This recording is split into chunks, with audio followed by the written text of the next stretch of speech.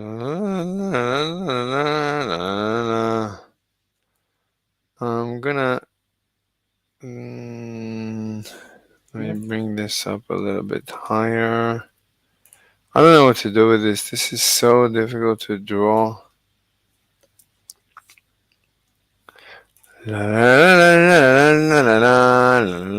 Oh wait, I'm not sharing? Oh wait, I am sharing? What am I sharing? What is going on? Oh, I'm not in the right group. He's not coming over. Okay, these are two black holes spinning around each other. And they're creating waves. They're waving up. What is waving? Let's do a shape. A circle. A circle.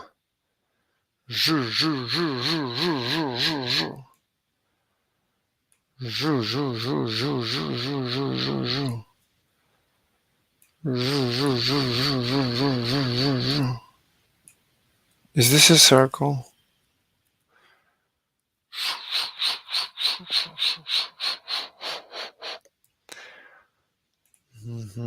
Something like that.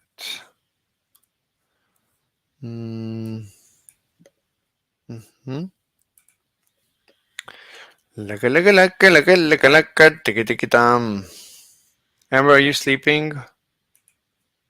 Oh no. What? No. No.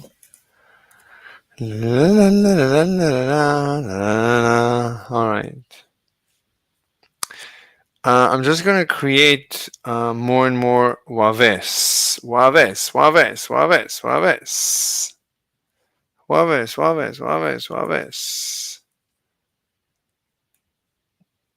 Here's another waves.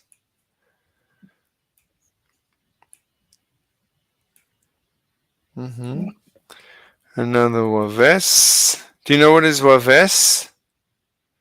Did we discuss what is the theory of the waves?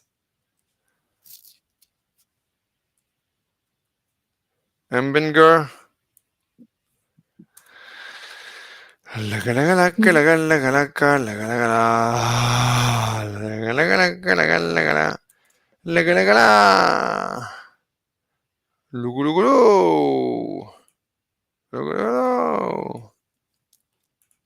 Anyway, something like that. They're waving. I mean, it's a known phenomenon by now. It's a known phenomenon, but I think we need to. Let's go to the blackish hole. I'm gonna make the blackish hole tinier. Am I putting you to sleep, Hamburger? No, but. No? Mm. Do you believe in the theory of the falling asleep?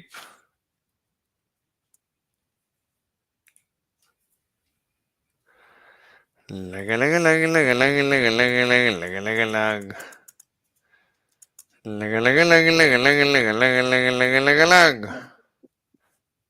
Log, log, log. Log, log, log.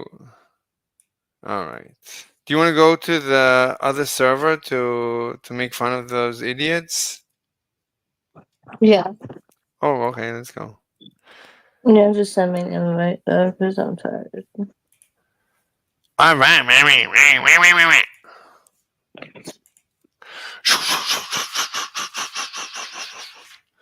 Okay, I don't know if if they'll accept me because I'm different. Lag, lag, lag, lag, lag, lag, lag, lag, lag, lag, lag. Here's the link. Where are you? Why is it saying that you're off the line? I don't know. All right, let's go there. Bye.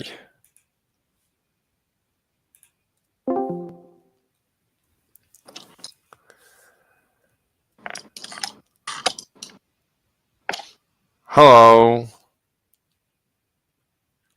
Mr. Slave? Oh, hello, Mr. Slave. Hi.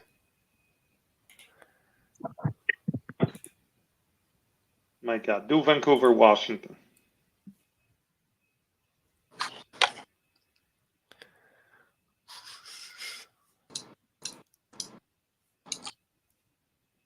And now make it. Oh, Concave, you seen this? Yes, sir. That's your celestial sphere right there. Check it out. Hell yeah. Is that the web version, Tatar?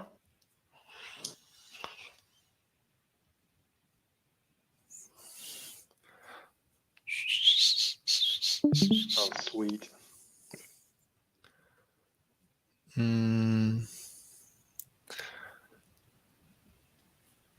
Look at the moon. The moon's hauling ass through the sky. Look at it.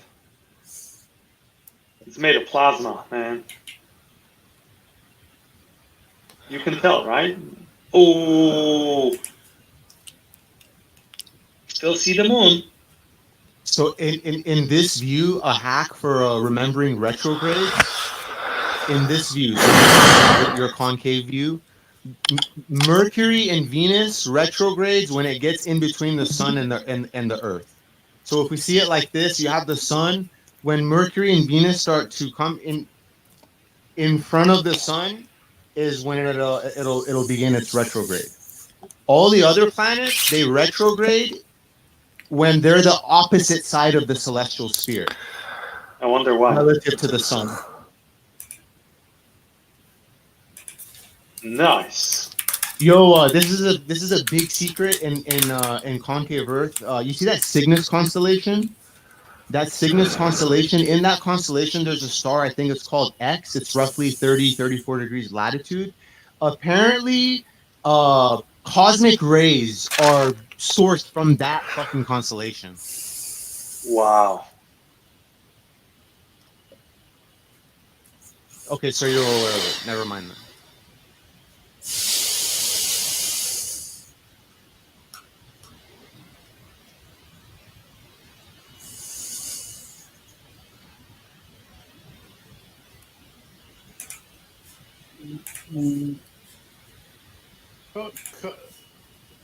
Cosmic ray is a pretty big.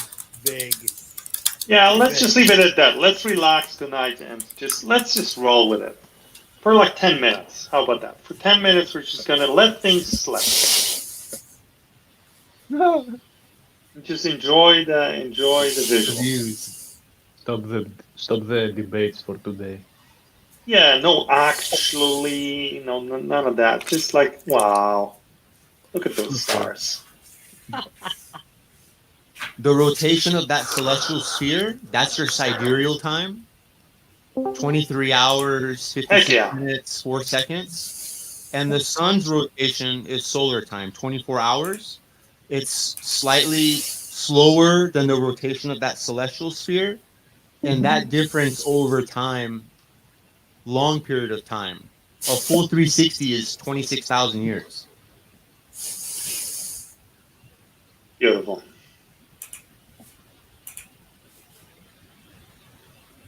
Are we still in Washington, Tatara? No. Washington's the base. That's safe, so just keep it here. Hello. Hello. Who joined? Me. It's me. Oh fuck! I didn't realize I had this room open. Hey, what's up? Hey, what's up? What's that? How are you doing? Hey, I'm good. Are you gonna act Uh, like a retard and just leave? no. Why would I do that? Well, I don't know. A lot of people do that, No, no. and it's I mean, the so what's going name. on? Yeah, the name of the room is very nice. Intellectuals Unite. It's a very nice name. Oh shit! Yeah, I think I spelled it wrong. Intellects. The intellects unite. Intellectuals. Well, Well, I did spell it right. you can say intellects. It's the same. Yeah. I made this room because I want to chill for the crazy, disgusting, animalistic dessert to be solid piece of dessert to be whatever the What? fuck these freaks of nature are. People Who? that are the 90% of the fucking people on this fucking server. That's who. The 90% of the people on the server, they're no good? Yes. Yes, You- 90% of the people in this server are no good Why not? because they're very narcissistic. They're very shallow. They support Nazis, literal fucking Nazis. They support a system that tells others what to do or they get punished.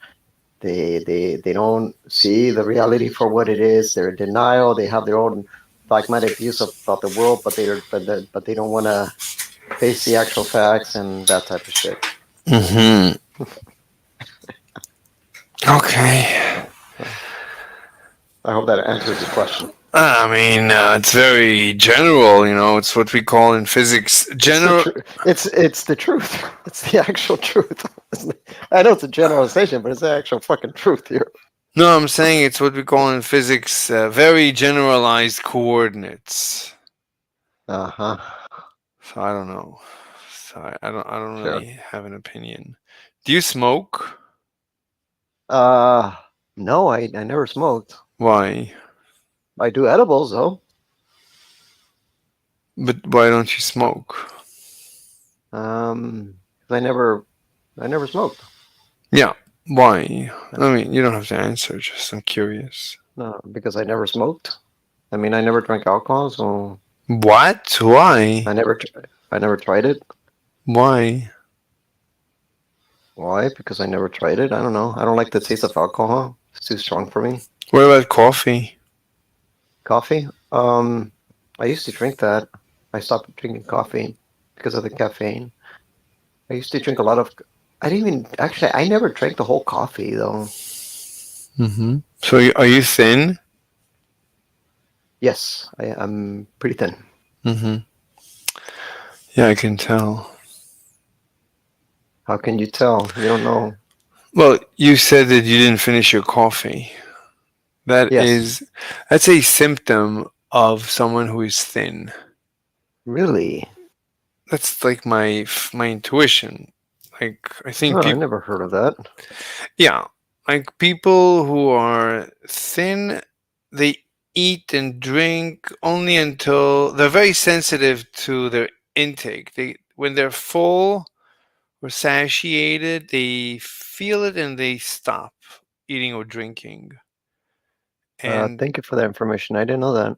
I'm not. It's just my personal theory. Now that you're saying it, suddenly when you said it, I felt. Well, it's an interesting theory. Yeah. Yeah, fat people are just they're not calibrated. Their sensitivities are off. They're not listening to their bodies. When the body says I'm full, for some reason they shut down that voice of the body saying I'm full, and they continue stuffing themselves. They're ignoring this inner monitor system, this inner. I have theories about that. I think personally the sugar is doing that. Whatever is I think doing. I think it has to do with a lot of the saturated sugar that's making them want to eat more. Because that saturated sugar is a literal fucking poison. It does change people in the long run. But you're Mexican. Yes, I am. Wow, that's a good guess. Yeah. You either spied on me, or you knew it ahead, or you just, or you knew who I was, and you're just pretending, or. No. I have a YouTube channel that I stream my life, so you You have a can. YouTube channel. Yeah. So everything about me is public information. So I cannot hide any knowledge of who you are. So I have no idea who you are. I just noticed that you have an accent, and it felt like, I don't know, for some. Holy shit! You're streaming right now. I just went to your live stream, and you have Woody, the cheese guy. You have those guys. Well. Oh, so you're actually live streaming this? Yeah. Do you mind? Okay. Nah, I don't care. Yeah, It's an open forum, so I really don't give a fuck. So. Yeah, I'm just I'm taking a break from writing a paper. Yeah. Are you trolling other rooms, or is that what you do? You just troll? I don't. You're not trolling right now, but like, do you troll other people? I never troll. Oh, you don't troll? Oh, okay. I used to have a girlfriend, and up until that time, I used to troll in general and life. And every time I did with her, she got upset and she said, "I don't like it when you're cynical. Stop being cynical." And then it hit me that actually I should stop being cynical, and that's it. I cold turkey, and I stopped being cynical ever since. So I'm no longer cynical. I no longer troll. So I'm always transparent, and I'm always myself. You do what you want. Yeah. I don't judge. I try not to judge people. Sure, I don't judge. Unless I speak the truth, which is 90% of the people here are pretty narcissistic. I wouldn't count you in part of that. So. Yeah, the Discord. Also. Yeah, the Discord community. A lot of them are very, very mean spirited. In my experience, a lot of them. They freak me out. Is what it is. They literally freak me the fuck out. Because normal people don't behave that way on the internet. Well, on Discord is like a little bit of a different. I think the people on Discord, they're different. You know, there's selective bias. I think the people of Discord are just rougher people. They're just rough. They're what we call assholes. In modern parlance. Yeah. Because like like a normal person would run away from Discord. Yeah, that's why I have this room. Yeah, because I can't stand going into a room talking about the most mundane shit and staying there for fucking hours. I just can't stand that. I come here to chill. For an hour or two, play my game, and then I go to sleep, and then I go show up to my class, and then I keep going. I thought you were going to say that you're tired of going to rooms and getting bullied and harassed, which is my experience. I wouldn't say I get bullied or harassed. You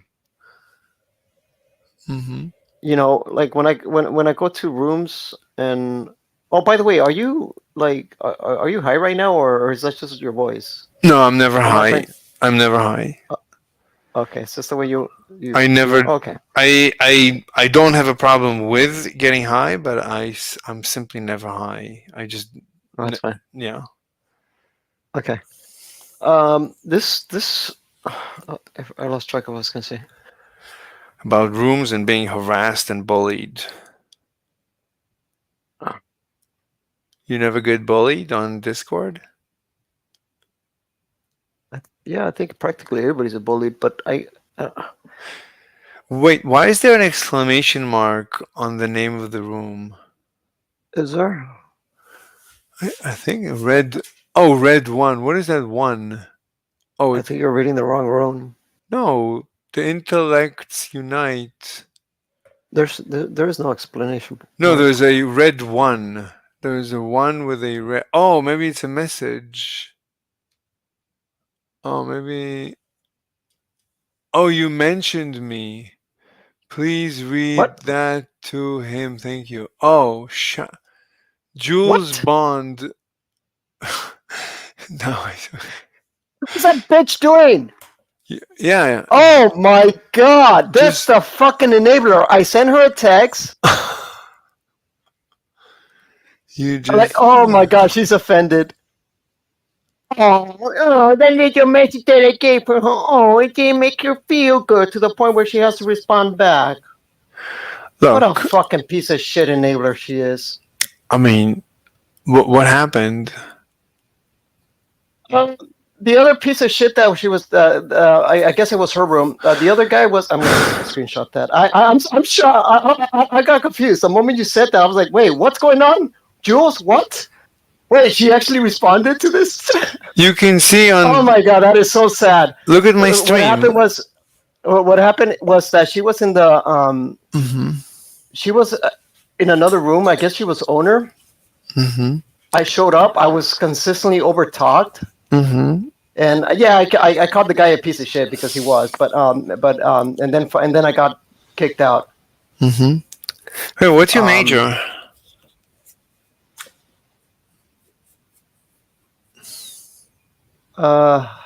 Business administration. I'm not gonna even. What? You're not gonna answer what's your major? Okay. First of all, she kicked me out of the room without warning. So of course I'm just gonna message and block her ass. I don't know. I mean, I know. Like I don't know what happened. So she asked me.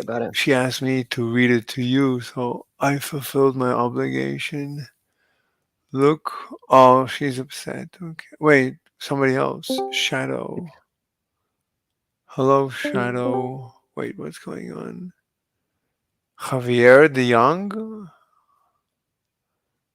What's going on? Why can't I hear them? Enabler, whose ego is offended. Yeah. Stop pretending to be good. Alright. Hey. Oh my god, we have trolls again. Yeah, it's fine. Oh, another troll. They just keep popping up. It's fine. Anyway, do you want to talk about your major, what you're doing in school?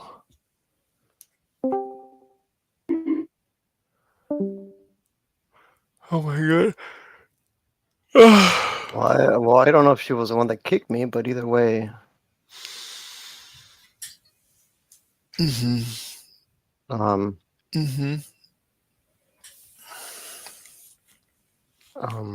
I'm not going to talk about my private life. Okay. Do you know physics?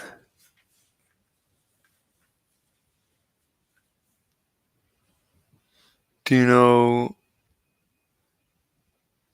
Okay, the fact that you asked me that question suggests that you really know who I am. No. What are you talking? Go look at my YouTube channel. I think you're just pretending. But my YouTube channel is 6 months of full-time streaming. Go check any video. With what? With 200 subscribers? Yeah, I don't care how many subscribers. I'm streaming my life. I'm doing research in physics. I'm looking for people to talk to about my. I have relative. Yeah, I do. Yeah. Right now I'm writing a paper about gravitational waves, but I have an ether theory. Like I'm an ether theoretician. Have you ever heard of the ether? Yeah, I believe in that. Oh. Why did you redeem it? Oh my god. Why did you redeem it? Why did you do? Fuck off, you disgusting hacks of shit. Holy shit. So so you believe in the ether, but yeah, I think so. Yes, if ether is described as I describe ether as I'm going to tell you what I believe. I don't believe in relativity, but that's fine. This is just a personal opinion. Mm-hmm. Think of space as like nothing out there, Mm-hmm. which is not true. There's Mm-hmm. actually stuff, light. Mm-hmm. Mm-hmm. Our eyes can only see certain spectrum, but realistically, Mm-hmm. space is very bizarre. There's a phenomenon. That phenomenon is that light is actually filled that void. Mm-hmm. I don't know if this makes sense to you, but think of space as being like complete white stuff being filled up, Mm-hmm. All right. and that all the electromagnetic motion happens around those environments, because that's what space is. That's what I know space actually is. Mm-hmm. So Go on. So. no, I'm done. That's all. Okay.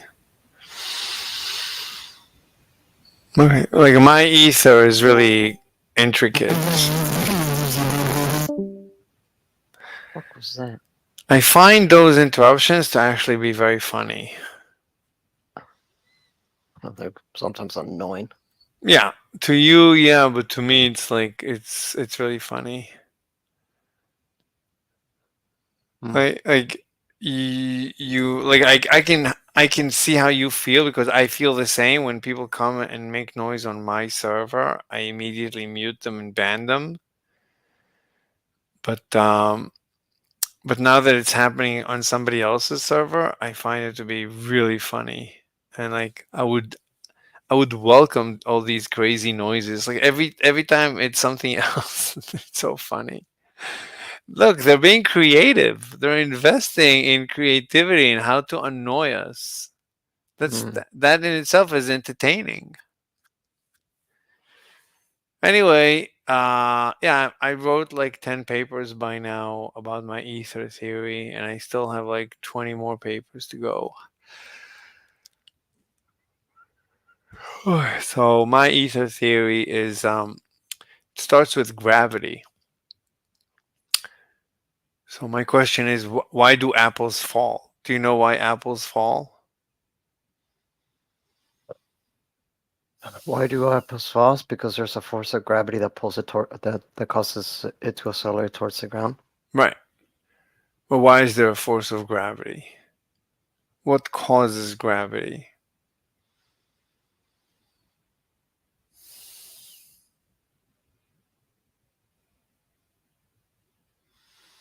Do you understand the question? Sorry, I'm typing. Oh. What's that? Do you want to speak in Spanish? Can I practice my Spanish?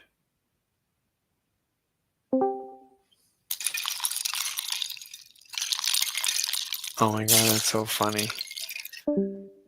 That is funny.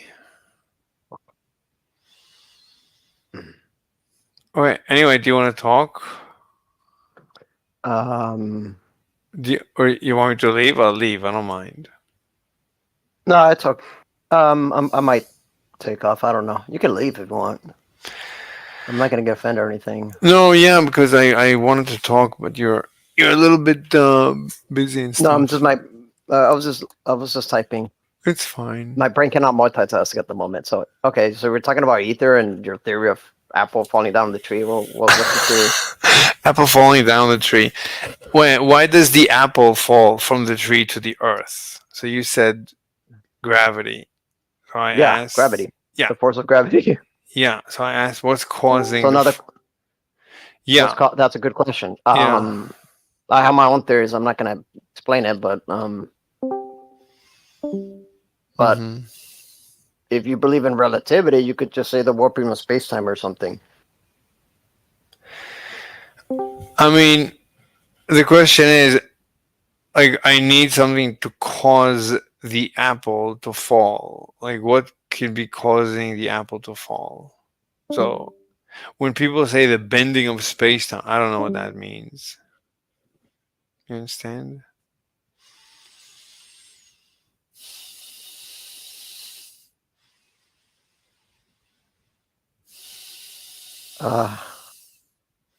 Sorry. Yeah, I'm actually. So I'm like invested with this fucking Jules bitch. It's fine. Keeps, I'm falling. keeps, I'm falling asleep, and I need to do something. I came here to wake up, and I'm thinking of like just going to bed and just Yeah. relax at this point. Chillax. Yeah, chillax. Relax. Yeah. Oh look, there's a troll. It's fine. It's fine. Hey, Oh my Benny. god, I'm so tired. I'm so tired. Anyway, I'm gonna go somewhere. All right, see you around, All right, man. take care. You too. Bye. Here it is that they all go in different directions. The winds there must be crazy.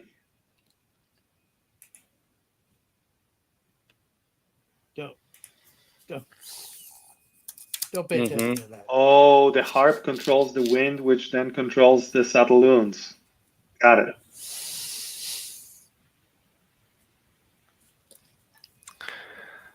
Individual gas particles.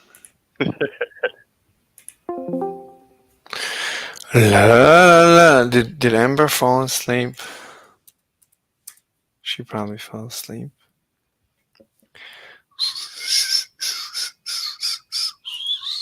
Let's see if anybody wants to talk. I gotta wake up or go to sleep. Maybe I'll go to sleep, even though I really slept. I slept very well, but I'm so tired. Oh my god. Alright, Gamma's not coming. Gage is not. Gage blocked me. Don't share a server. And because Dr. Alpha, Charlie, we had a good talk. Jensen,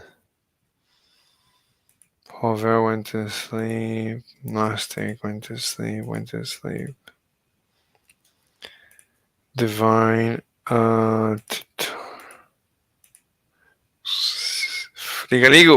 Fligagigo, Spaghetti, choking. Oh my god.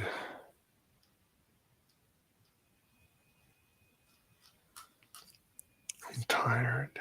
Maybe I'll go to sleep. I'm just falling asleep. Wait, 3 people are watching me? Who's watching me? All right. Let's try and write the papel. Papel. All right. This is the papel. Wait, that's not the papel. One second. So I'm sharing. Yeah, I guess I could share the paper directly. That would be the easiest. Okay, let's try to write the paper. Okay, I'm gonna go get some gum to wake up. So give me a minute because I'm falling asleep like crazy. Here, watch this video by Zabin. Wait, it's not sharing? What's going on? Yes, it is. Okay, so here's Zabin. Black holes. A black hole flies through. Imagine that a small black hole flies through your brain as we speak, leaving behind a hole. I read this in a new physics paper the other day. Maybe that left a hole in my brain, but the more I thought about this idea, the less crazy it's become. You might think that by now physicists have figured out when and how black holes form, but actually they know less today than they knew a decade ago. Physicists used to think there are 2 types of black holes. Those which form when big stars run out of nuclear fuel and collapse. These are the stellar mass black holes that have masses 2 times that of our sun. And then there are supermassive black holes which were seeded by the collapse of stars very early in the universe. They grow by swallowing other stars and gas and joining with other black holes. Some of them grow as big as 1 billion times the mass of our sun. That was the theory, but then data got in the way. Gravitational waves detected from black hole mergers seem to show that the stellar mass black holes are much heavier than they should be, sometimes by up to a factor of 10. And computer simulations have shown that supermassive black holes simply haven't had time to grow to the sizes that we observe. Observations from the James Webb Space Telescope also say that there seem to be more of these big black holes in the early universe than we thought.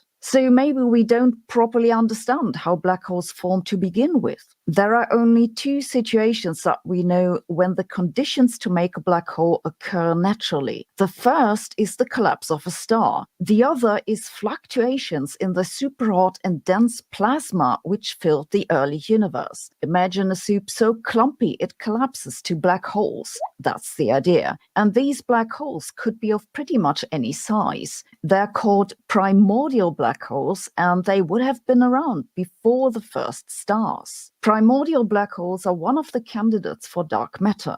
It sounds like an appealing idea at first because one wouldn't need any extra stuff, but the idea never worked out very well. By the way, this video comes with a quiz that lets you check how much you understood. The issue is that we don't just need a little bit of dark matter here and there. The stuff makes up 80% of matter in the universe. That'd require a lot of black holes. And if there were that many black holes, they should have other observable consequences besides their gravitational pull. Depending on their initial mass, they would have evaporated already, leaving behind flashes of light, or they'd make gravitational lenses, or they would sometimes pass through stars and make them collapse. We haven't seen any of that. This is why the idea that primordial black holes make up dark matter was never very popular. But that doesn't rule out primordial black holes. It just says that they aren't a good explanation for dark matter. But forget about dark matter. Shouldn't we look for primordial black holes on their own right?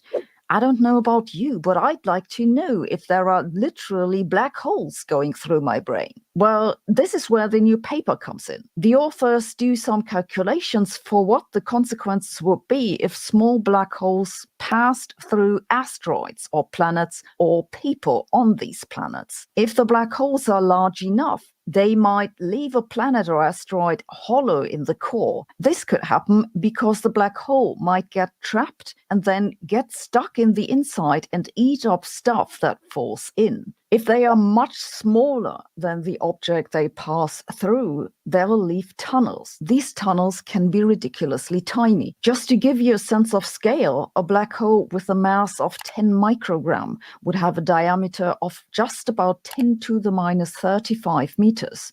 They're so tiny, they basically wouldn't do anything. They're not heavy enough to attract atoms and also wouldn't slow down and get trapped if they passed through us. Just a little bit of stellar acupuncture. As they write in the paper, such a black hole should not be fatal when passing through the human body. However, the bigger the black holes are, the easier they become to detect. The authors of the paper say we should look for holes that suddenly appear in materials. If the black holes are bigger, they might give rise to earthquakes whose epicenters seem to move. These might be hard to detect on Earth, but it might work on the moon. One thing that they seem to be missing in the paper, though, is that, well, we do have a lot of very sensitive particle detectors, and the guys at CERN would probably have noticed if a hole appeared in one of them. Similar searches have also been done with old stones that have been examined for tracks, and they didn't find anything. Unless a black hole ate the paper, so who knows? That said, the idea that black holes pass through our brains and eat up a few neurons every once in a while could really explain a lot. To me, science is more than a profession. It's a way to understand the world and to solve problems. This is why I'm happy to work together with Brilliant, whose mission is to help you learn Brilliant. science in the easiest and most engaging way Most. possible. All courses on Brilliant have interactive Brilliant. visualizations and come with follow-up questions. I find it to be very effective to learn something new. It really gives you a feeling for what's going on and helps you build general problem-solving skills. Mhm. They cover a large variety of topics in science, computer science, and maths, from general scientific thinking to dedicated courses on differential equations or large language models. And they're adding new courses each month. Very It's nice. a fast and easy way to learn. A black hole flies through your brain as we speak, leaving behind a hole. I read this in the physics paper the other day. Maybe that left a hole in my brain, but imagine that a small black hole flies through your brain as we speak, leaving behind a hole. I read this in the physics paper the other day. Maybe that left a hole in my brain, but the more I thought about this idea, the less crazy it's become. You might think that by now physicists have figured out when and how black holes form, but actually they know less today than they knew a decade ago. Physicists used to think there are two types of black holes, those which form when big stars run out of nuclear fuel and collapse. These are the stellar mass black holes and should have masses a few times that of our sun. And then there are supermassive black holes, which were seeded by the collapse of stars very early in the universe. They grow by swallowing other stars and gas and joining with other black holes. Some of them grow as big as 1 billion times the mass of our sun. That was the theory, but then data got in the way. Gravitational waves detected from black hole mergers seem to show that the stellar mass black holes are much heavier than they should be, sometimes by up to a factor of 10. And computer simulations have shown that supermassive black holes simply haven't had time to grow to the sizes that we observe. Observations from the James Webb Space Telescope also say that there seem to be more of these big black holes in the early universe than we thought. So maybe we don't properly understand how black holes form to begin with. There are only two situations that we know when the conditions to make a black hole occur naturally. The first is the collapse of a star. The other is fluctuations in the superhot and dense plasma which filled the early universe. Imagine a soup so clumpy it collapses to black holes. That's the idea. And these black holes could be of pretty much any size. They're called primordial black holes, and they would have been around before the first stars. Primordial black holes are one of the candidates for dark matter. It sounds like an appealing idea at first because one wouldn't need any extra stuff, but the idea never worked out very well. By the way, this video comes with a quiz that lets you check how much you understood. The issue is that we don't just need a little bit of dark matter here and there. The stuff makes up 80% of matter in the universe. That would require a lot of black holes. And if there were that many black holes, they should have other observable consequences besides their gravitational pull. Depending on their initial mass, they would have evaporated already, leaving behind flashes of light, or they'd make gravitational lenses, or they would sometimes pass through stars and make them collapse. We haven't seen any of that. This is why the idea that primordial black holes make up dark matter was never very popular. But that doesn't rule out primordial black holes. It just says that they aren't a good explanation for dark matter. But forget about dark matter. Shouldn't we look for primordial black holes on their own right? I don't know about you, but I'd like to know if there are literally black holes going through my brain. Well, this is where the new paper comes in. The authors do some calculations for what the consequences would be if small black holes passed through asteroids or planets or people on these planets. If the black holes are large enough, they might leave a planet or asteroid hollow in the core. This could happen because the black hole might get trapped and then get stuck in the inside and eat up stuff that falls in. If they are much smaller than the object they pass through, they will leave tunnels. These tunnels can be ridiculously tiny. Just to give you a sense of scale, a black hole with a mass of 10 microgram would have a diameter of just about 10 to the minus 35 meters. They're so tiny they basically wouldn't do anything. They're not heavy enough to attract atoms and also wouldn't slow down and get trapped if they passed through us. Just a little bit of stellar acupuncture. As they write in the paper, such a black hole should not be fatal when passing through the human body. However, the bigger the black holes are, the easier they become to detect. The authors of the paper say we should look for holes that suddenly appear in materials. If the black holes are bigger, they might give rise to earthquakes whose epicenters seem to move. These might be hard to detect on Earth, but it might work on the moon. One thing that they seem to be missing in the paper, though, is that, well, we do have a lot of very sensitive particle detectors, and the guys at CERN would probably have noticed if a hole appeared in one of them. Similar searches have also been done with old stones that have been examined for tracks, and they didn't find anything, unless the black hole ate the paper, so who knows? That's the idea that black holes pass through our brains and eat up a few neurons every once in a while could really explain a lot. To me, science is more than a profession. It's a way to understand the world and to solve problems. This is why I'm happy to work together with Brilliant, whose mission is to help you learn science in the easiest and most engaging way possible.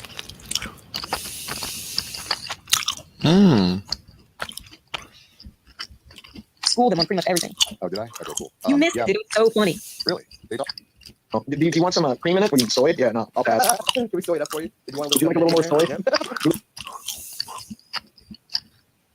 Came to understanding what you guys already said, that the ball Earth is 8 inches per mile squared and to make the sphere, and you already know that 8 inches per mile squared going up. Like basically, they think the Earth is like this, but that would put people's heads, if they were on the far end, it would put people's heads facing in towards each other.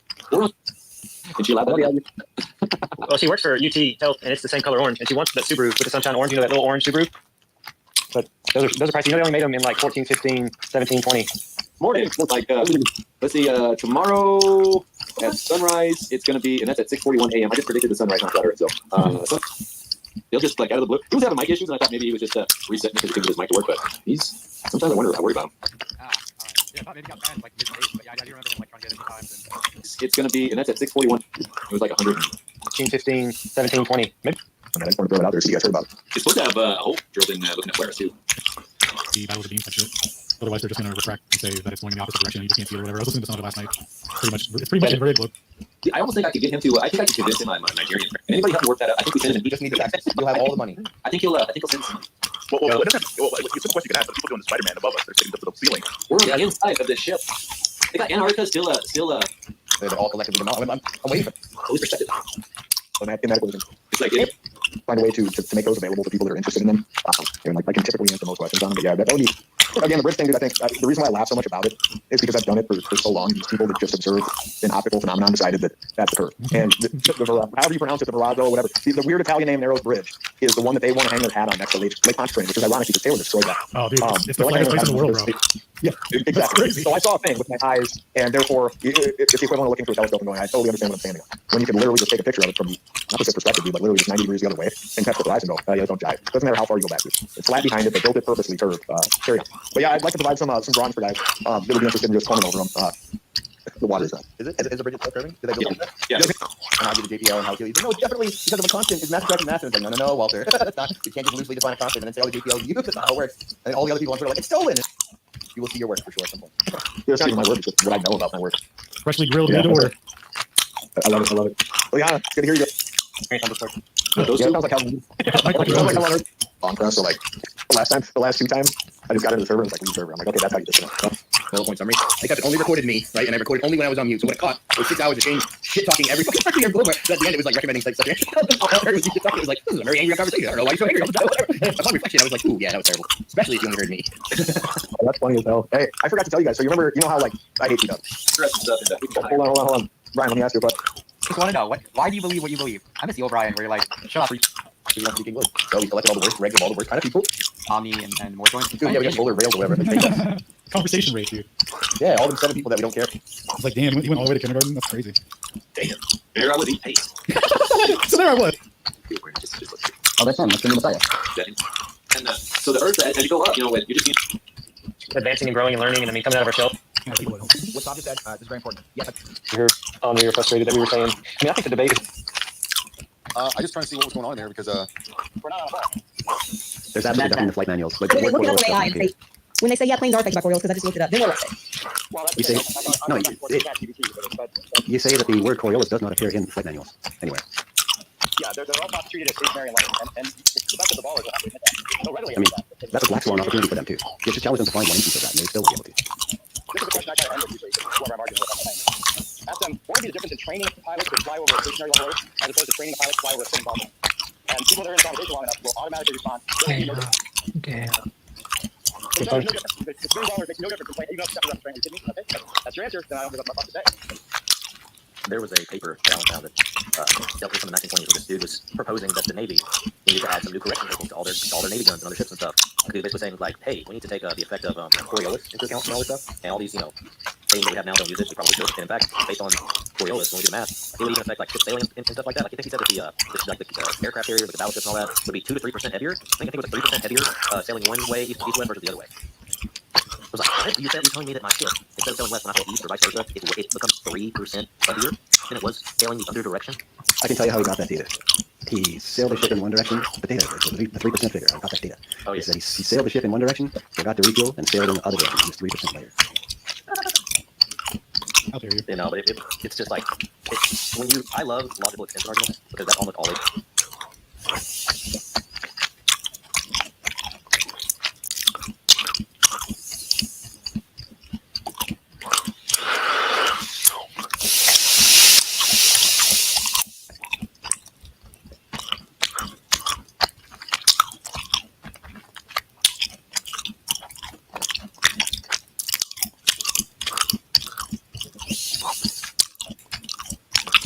Earth's orbital velocity has never been measured. Like when we went over Dayton Miller, who took 5,200,000 measurements, all of them being sensitive enough to measure Earth's orbital velocity, none of them detecting any measurement.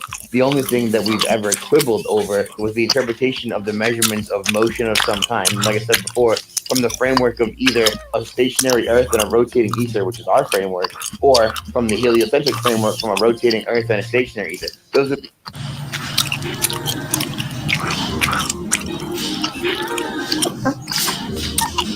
I saw something terrible today. Workers at the Great Wall of China, they didn't want to go the long way around the wall, so they broke down a section of the Great Wall of China so they could drive through it. They have machinery? Do they have sledgehammers? Yeah, they were doing construction work out there, so they just broke down the Great Wall. Oh, they're going to get worse in jail. I saw something terrible today. Designed to facilitate mass evacuations, the Lifecraft. This update saved Italy. Italy never had a great top tier, and their best jet was the F-16 ADF, which isn't great against others. This is what happens when you adopt a retired police dog. Alright, shopping list. Bread, milk, pasta, eggs, mayo, cocaine. Just kidding. This is what happens when you adopt a While waiting for the plane to take off, they spotted a pigeon casually standing on the wing of the plane, not bothered at all. And when the plane began to speed up for takeoff, the pigeon turned and positioned itself as if it has done this many times before. Take a look. While waiting for the plane to President Biden. While waiting for the President Biden made a surprise appearance at a White House press briefing on Friday. And it's not a great sign when you're at the White House and people are like, whoa, what's the president doing here?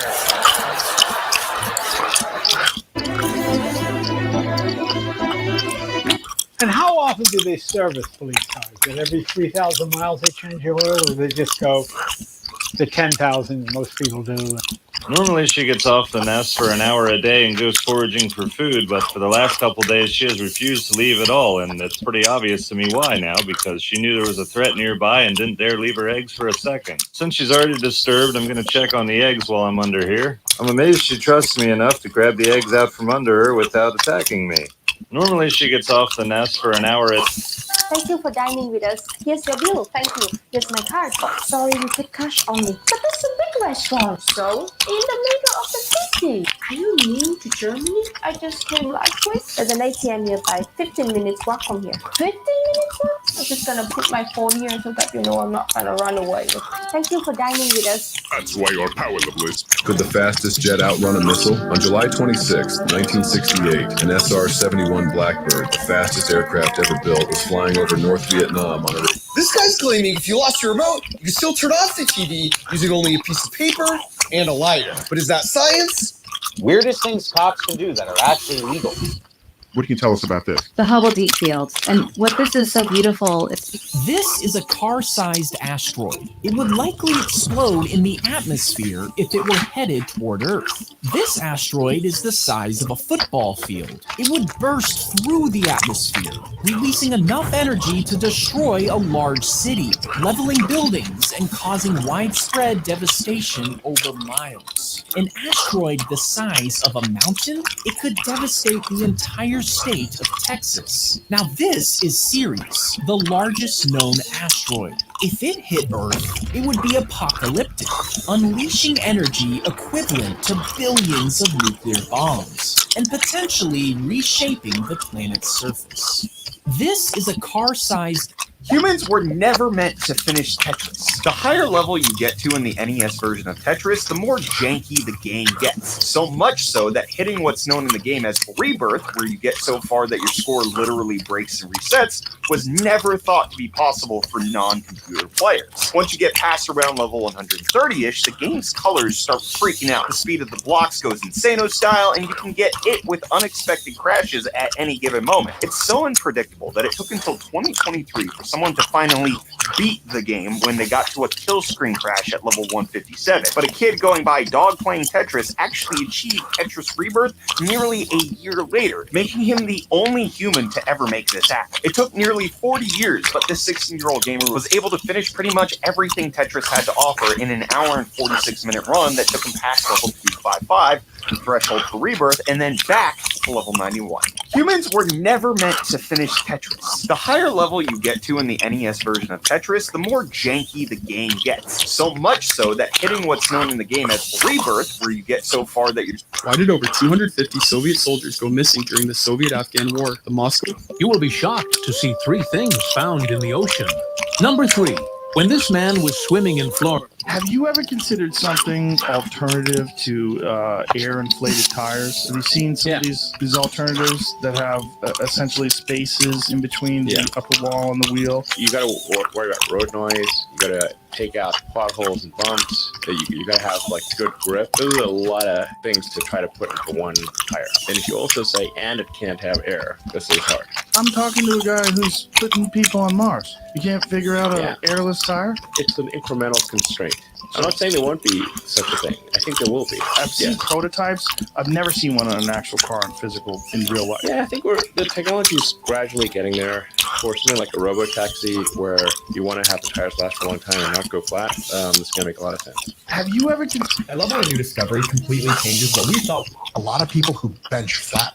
Why is a liquid What happened to Bev Buckle? After Shark Tank, Jay Kreiner came up with a cool way to hold drinks while keeping your hands free. His invention is a belt buckle that turns into a drink holder. He shared his idea on Shark Tank during season 4, asking for $50,000 in exchange for 10% of his business. His fun pitch caught the shark's attention, with the Bev Buckle offering a new level of freedom. Whether you're dancing at a concert or just hanging out with friends, your drink is securely held, leaving your hands free for the fun. Barbara Corcoran offered $50,000 for 51% equity, and Jay accepted. However, after the show, Barbara didn't finalize the deal. Despite this setback, Bev Buckle thrived. Jay sold over $40,000 worth of buckles just after the episode aired, secured deals with retailers like Spencer Gifts and Urban Outfitters, and partnered with NASCAR events. By June 2024, Bev Buckle was still going strong, with annual revenue reaching If you're a new PC gamer, there's a After colliding with the iceberg,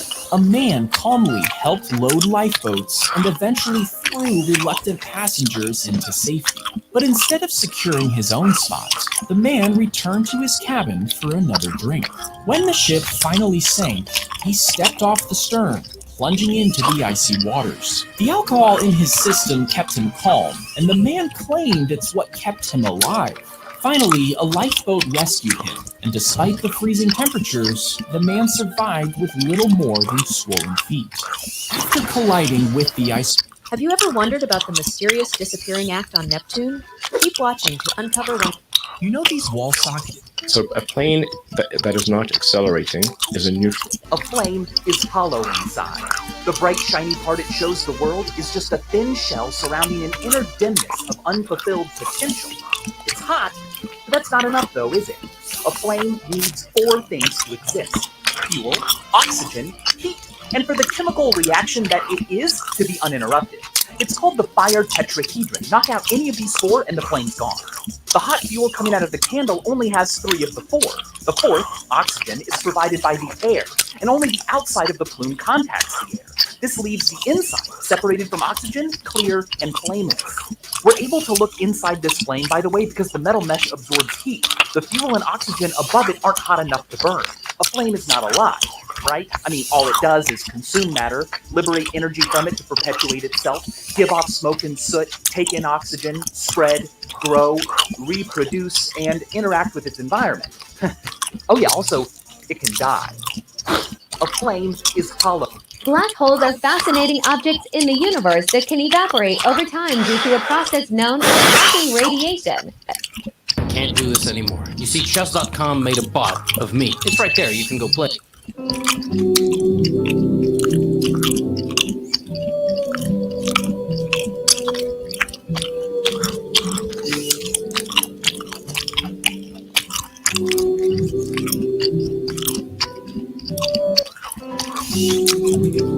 Did Netflix save a girl's life in 2017? Comets are like cosmic snowballs, but why do they have those iconic tails? It's all about the sun's influence. As a comet approaches the sun, its icy surface begins to heat up and vaporize. This process, called sublimation, releases gases and dust particles.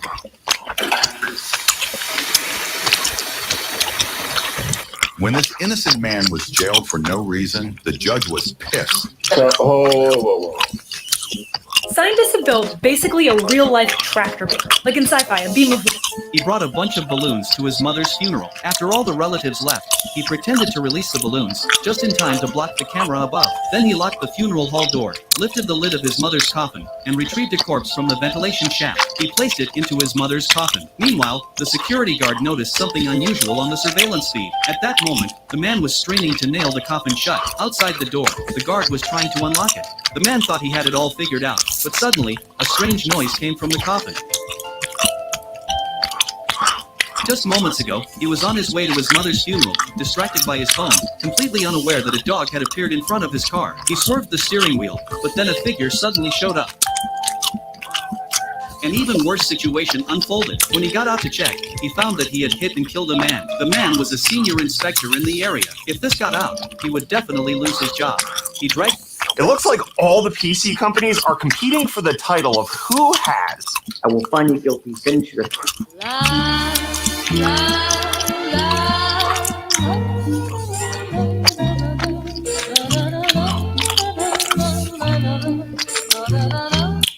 Gavi. This week was came down the stairs to go to the grotto.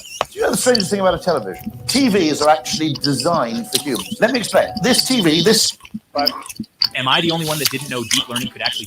5,000 tons at the shore. Largest flying object ever made of any kind. And you're trying to catch it.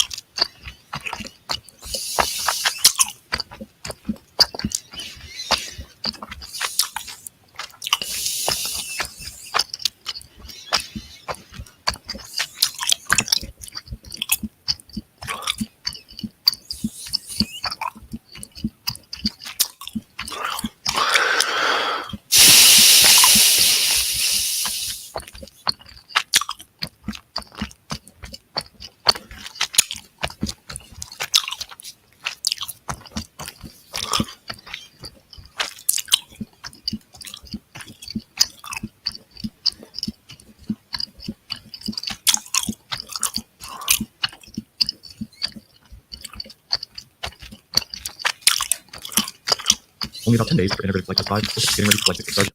This includes the recent transport of the booster to the launch pad for testing. If that wasn't enough, the SpaceX practically approved for the next flight already, and means another launch very soon is within reach. Considering the specific ship and booster that'll fly next, we have an idea of what the flight profile will include and some of the milestones the company wants to reach. Here we'll go more in depth into the booster and ship testing, flight approval, possible launch dates, and more. Just yesterday, we saw the next Super Heavy booster, Booster 13, make its way toward the launch site. SpaceX tweeted saying, Flight 6 Super Heavy booster moved to the Starbase pad for testing. The move comes just 1 week after returning the first booster cod following launch.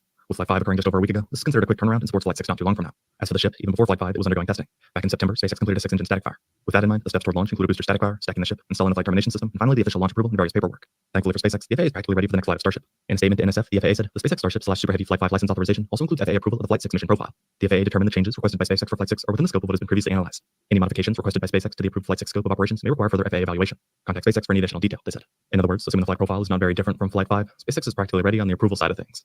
Considering that launch approval for Starship flights is usually the determining factor of when SpaceX can get off the ground, this supports very quick launch turnaround. The most recent flight occurred 129 days after Flight 4.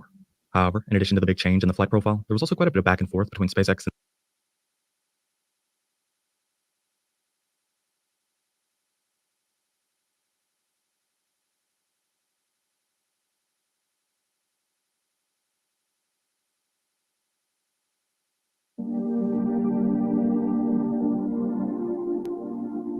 But let me give you a very, very quick quantum mechanics lesson.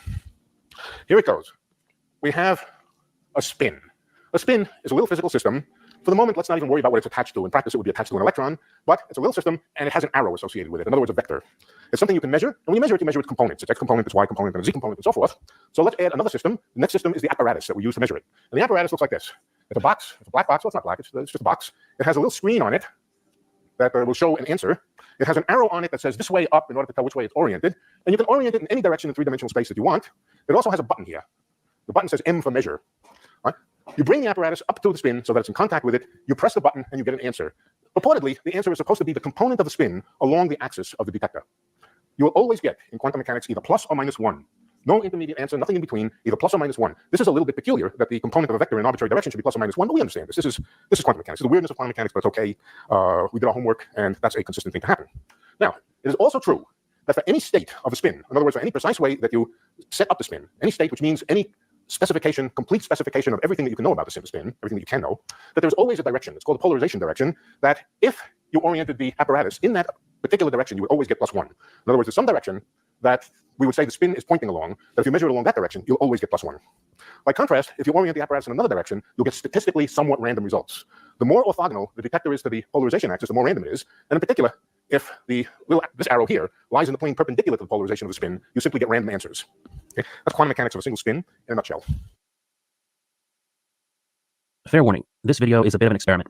Sometimes I want to just talk about something to you guys without making a fully fledged video about it that ends up sidelining me or distracting from another project. I've wrestled with how to do this because there is a part of me that wants to put as much effort into things as I can, even if I know that it's not productive in the grand scheme of things. So I want to try putting out some content that is a bit longer, more relaxed, and more podcast-like.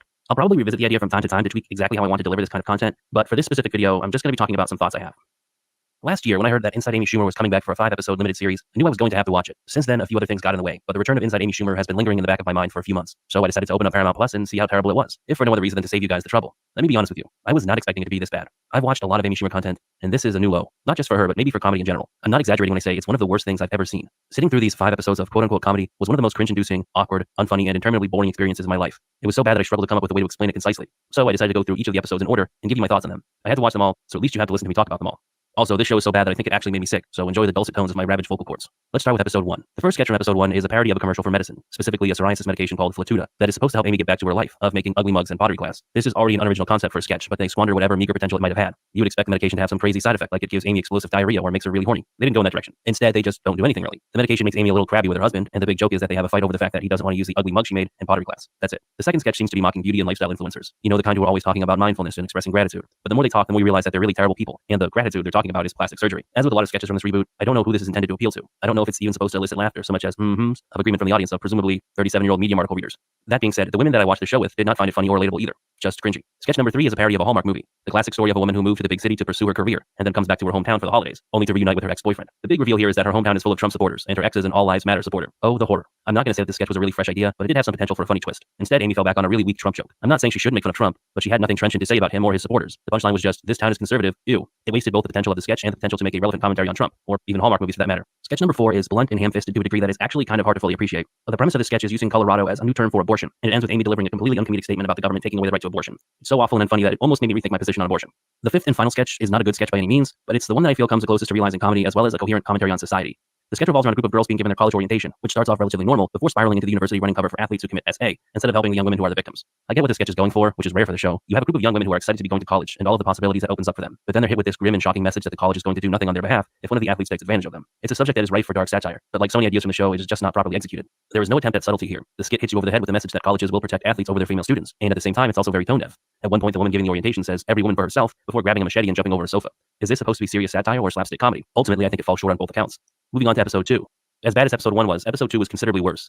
In fact, I'd argue it's the worst of them all. Episode 1 at least had a moment or two that weren't laugh-worthy, but had some iota of humor to them. Like the house with the gratitude women being struck by lightning at the end. This shit is absolutely bereft of humor. It's also the episode where Amy dials up the social and political commentary to its highest level, and that has never been her strong suit. Right off the bat, this episode is terrible, as it starts with a faux commercial featuring Michael Ian Black as an infomercial pitchman for the product called Home Spanx, which are supposed to be Spanx you wear at home, because nobody wants to see your fat body even at home. I'm not saying that, by the way. Michael Ian Black is. Take it up with him. As with many sketches from the show, I don't know what they were going for here. Is it supposed to be criticizing the shapewear industry? Why? What have they done wrong? Is it supposed to be body positive? If it is, that's weird because all they do is make jokes calling Amy fat and gross. Again, maybe it's more relatable if you're an affluent mid-30s white woman without any real problems in life, so you overanalyze the perceived sexism in every commercial you'll see. Sketch number 2, the titular fart park, is just perplexing to me. Amy is walking through the city when she comes across a fart park, which is some kind of government initiative judgment-free zone for farting. She's confused but a little intrigued. The next day, Amy goes back to fart park and meets a guy named Josh, who she is immediately enamored with. However, when she goes back to fart park for the third day, she discovers that Josh has been murdered by a regular of the park named Harry, who was mad that Josh didn't close the gate. Heartbroken, or fart-broken you could say, Amy screams and farts in anguish. The scene then cuts to Amy, now an author, reading her book, Silent but Deadly, about the murder at fart park. To me, this sketch feels like they were aiming for something Mr. Show might do. A sketch that starts off childish and crass, but then unexpectedly changes gears and becomes absurd and ridiculous. She goes to fart park, she falls in love, the guy she's in love with is killed, then she becomes an author. Unfortunately, the people writing the show are nowhere near as talented as the writers of Mr. Show, so we just get a bunch of fart noises and a few puns.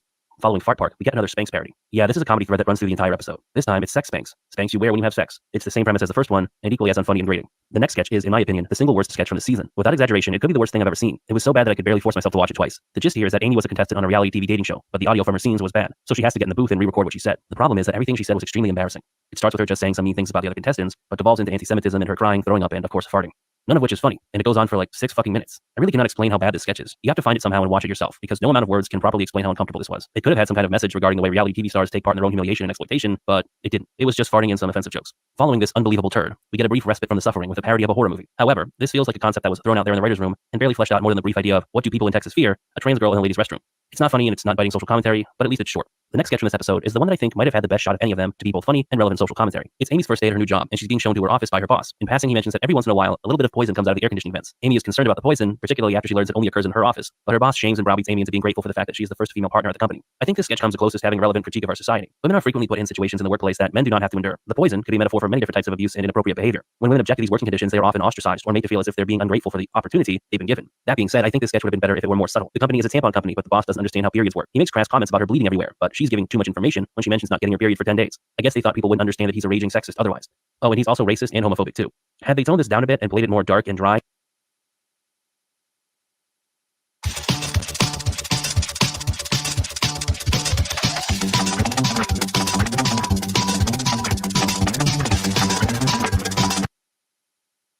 In this news roundup for the week on Friday, 26th of April, 2024, the Scottish Government coalition collapses over recent changes in net zero policies, and the SNP minority administration could be forced to call a new election.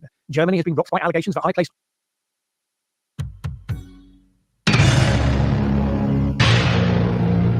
Hello and welcome to Decoding the Gurus, a podcast where a psychologist and an anthropologist listen to the greatest minds in the world as well when we try to understand what they're talking about. I'm Matt Brown, the co-host is Chris Kavanagh, and this is... You have fallen into Event Horizon with John Michael Godier.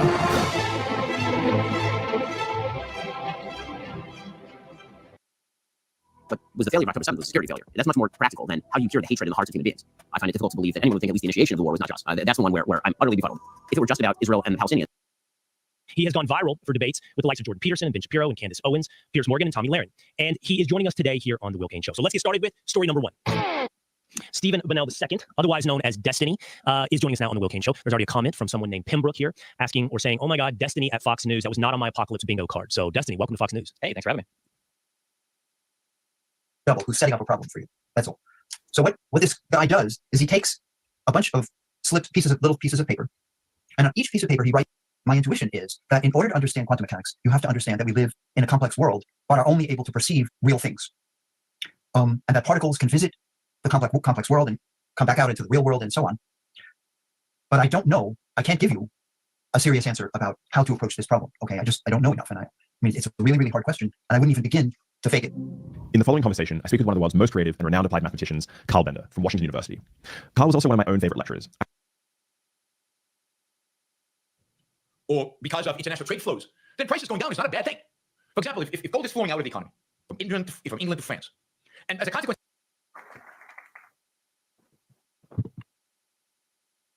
Thank you very much. I do apologize for being so strict with time. Now we're going to move smoothly to the panelists responding to the friction created on the stage. And I will just introduce the rules because we really have to be strict on time. We want the audience to be involved, asking questions, making comments. So I have to be strict. So please don't get upset with me. In the order, first it would be Callum Nicholson. After that, Anthony O'Hare, and then Frank Furedi. It's going to be 5 minutes each. Then depending.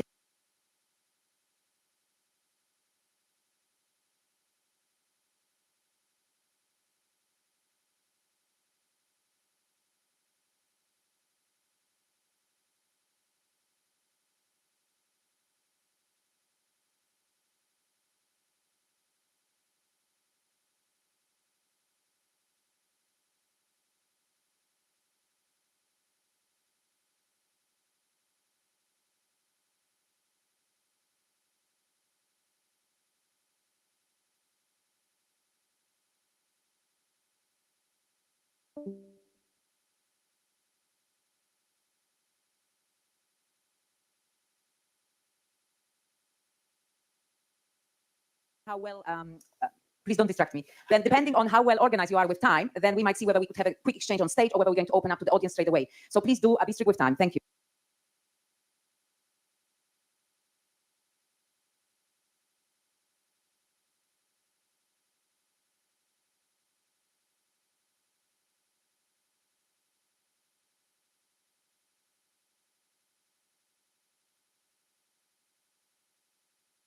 Thank you. It's up to you. All right. Thank you very much. Thank you, Professor. So just very quickly, just to say, obviously you commented on my comments, and just to say, my point is not really about the science per se. It's saying the truth is that most of us are not scientists, and even scientists in certain areas may not know about other areas of science. And my point is simply that even if you, for the sake of argument, accept science, there are still so many questions that we can all still engage in as engaged citizens. Is simply my point. But I just want to talk very quickly, and I'll talk quickly about something with climate change. I mentioned before that we care about.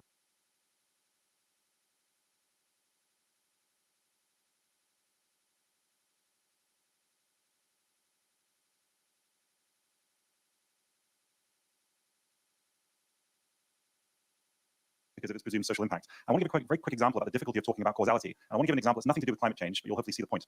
In 1970, a very heavy earthquake hit Peru. It was 7.7 on the Richter scale, killed about 70,000 people, flattened 200,000 buildings, left 500,000 homeless, and to this day, I think it's still actually the most devastating disaster that's hit the Western Hemisphere. Now, about 20 years after that, an anthropologist called Anthony Oliver Smith wrote a paper on it, calling it Peru's 500-year earthquake.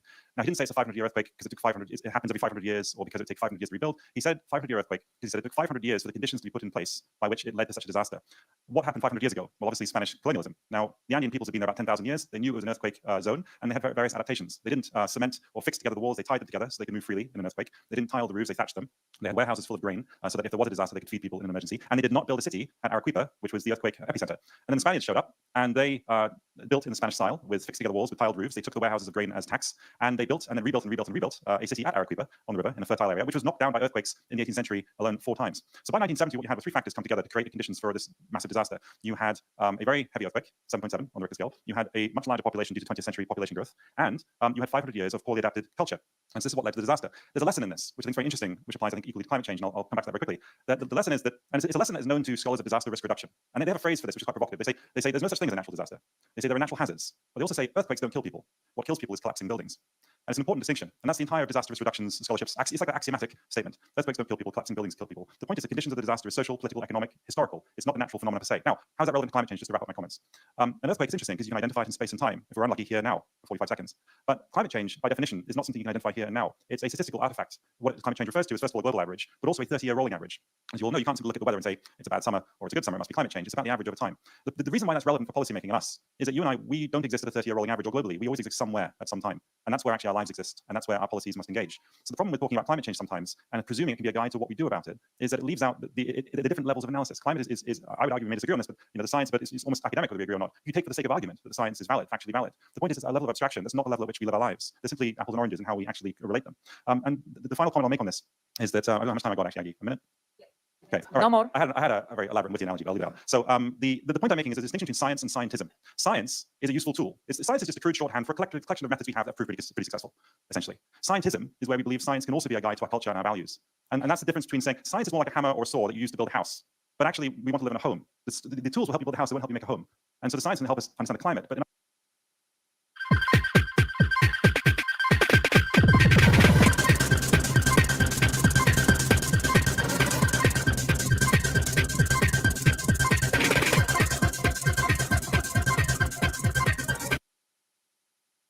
seconds anyway, so why don't you just take notes and wait for it to be done? That's right. Wait for Mistress to be done. Wait for Mommy to be done. What had happened for literally That's my queen. years with Total Biscuit is I've constantly gotten a drumbeat of criticism. This really frustrated me for years because I don't remember Zoe. Brianna, you can't mute him. 3.2 thousand people watch this. This is just live. He's gonna have a segment after this. We've got 864 on my off hours at midnight. You've got 598 in 9 hours. Nobody saw you. Nobody saw you, Brianna. The only thing you did was you gave him license to point out how weak and cowardly and dishonest you are. You muting him didn't silence him. You muting him made this primo content. You just gave him a megaphone.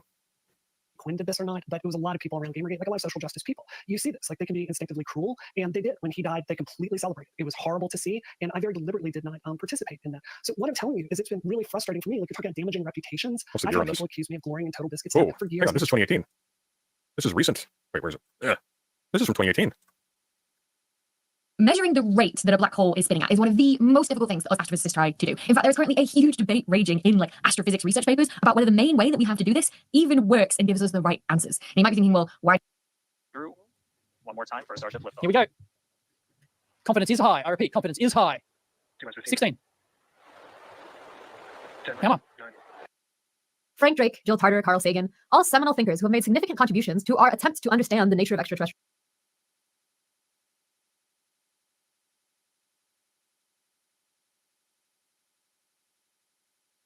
life, but none so compelling as the musings of one Miss Erica Badu. I have not had any close encounters and I'm pissed. Girl, same. I'm doing everything that you would possibly do to get abducted. Okay, maybe I'm not that committed. My interest in aliens is more intellectual. So I used to be an astrophysicist, and one of the most common questions I get when I told people that was, so are aliens real? Is there life out there? Have they found anything yet? And I get it. The possibility of life on other planets is inarguably one of the most captivating aspects.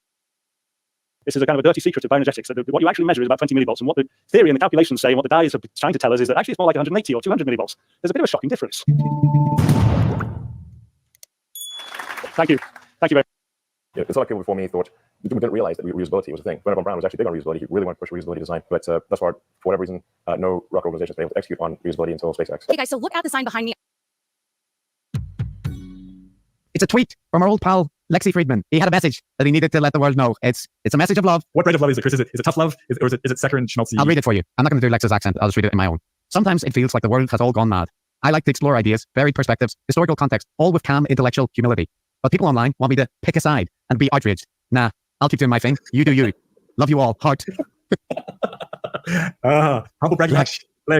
Did you detect humble bragging from his calm intellectual humility? He's just reflecting on the path he's chosen to travel there. Yeah. To struggle through. People keep trying to demand that he picks a side. And he's not the kind of guy that's going to pick a side. He loves us all. No. His heroes, Matt, Elon Musk, Joe Rogan, his Thanksgiving with the Trumps. He's not going to take a side with Andrew Huberman and his detractors. He's not going to do No, that. no, he doesn't. Empathy for all of them equally. Yeah. If it comes to Fauci and RFK Jr., he regards them, They're both doing their best. They're both trying their best, and that's what matters. That's what. No. Lex's bias and sympathies are very clear. He hates Anthony Fauci and the damage he did to science's reputation. And RFK Jr. is an interesting, good man. The scientific leaders, Anthony Fauci being one of the representatives, I would say completely dropped the ball. Robert is an activist, lawyer, and author who has challenged some of the world's most powerful corporations, seeking to hold them accountable for the harm they may cause. They spoke with arrogance, they spoke down to people, and the deep expertise that somebody like Anthony Fauci claims to have. I believe Robert's voice should be part of the debate. To call him a conspiracy theorist and arrogantly dismiss everything he says without addressing it diminishes the public's trust in the scientific process. And that you have to blame the leaders. And I think Anthony Fauci was the scientific leader behind the American response to the pandemic, and I think he failed. I recommend that people read and listen to Robert F. Kennedy Jr. They have way more humility than people like Anthony Fauci. Andrew Huberman, all the empathy, what a great man, a person that Lex knows is honest and true-spirited and fair. And those women, in that's just a hit piece. They're just trying to tear. Lex is... Yeah, nasty women. Lex...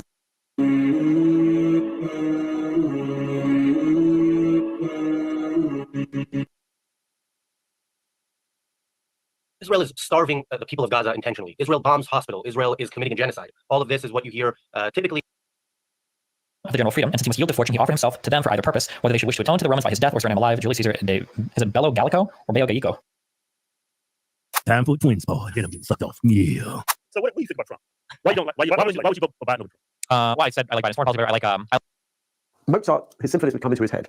But if you believe in precognition, you should be able to see your future work, be it a poem or a piece of music. You think you're creating this, but actually you're hearing yourself, you're plagiarizing yourself in the future. Well, a lot of people unintelligently only think two-dimensionally. When we think of a line, we think of a conventional human line. However, Mother Nature doesn't draw a line like that. This is Mother Nature's line. However, this is only two-dimensional thinking. Obviously, we live in a three-dimensional world. Now, all space, all magnitude is defined by magnetism and magnetism only. The inner atomic diameter of any atom, for example, which the common idiot scientist refers to as 99.999% empty space, is magnetodielectricity. Obviously, the inner atomic diameter of any atom in picometers is the volume. In our daily life, we used to see when we heat a metal, at first it appears in a faint red and it becomes intense red when we heat more. And upon further heating, it becomes yellowish orange and finally it becomes yellowish white for the intense heating. What is the reason for this transition of color when a metal is heated? This question made several scientists in 19th century sleepless, and this question gives rise to the birth of quantum mechanics and modern physics. So this. As far as we know right now, there are four fundamental forces in the universe. Two of them act only at the quantum level, so we don't experience them directly. But two of them act at our macro level, where we can experience them directly. So for example, when you jump up, the only reason you come back down is because of gravity. Okay, I'm tired. I'm gonna take a break. Maybe I'll go to sleep. See you later.